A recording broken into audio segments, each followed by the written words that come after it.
Hey, what's up? This is Ricardo at Parts People, and in this video, we'll outline the steps for completing a part replacement on your Dell PC.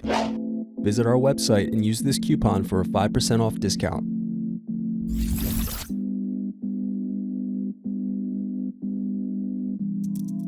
First, unscrew and slide out DVD optical drive.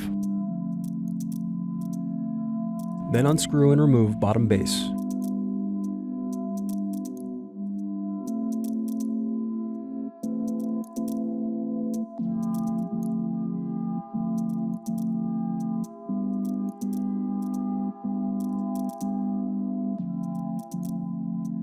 Now unscrew and disconnect battery.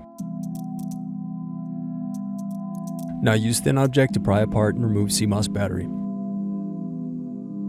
Thanks for watching. Don't forget to like and subscribe if you enjoyed this video. And if you need more, check out this playlist to watch other tutorials for your laptop.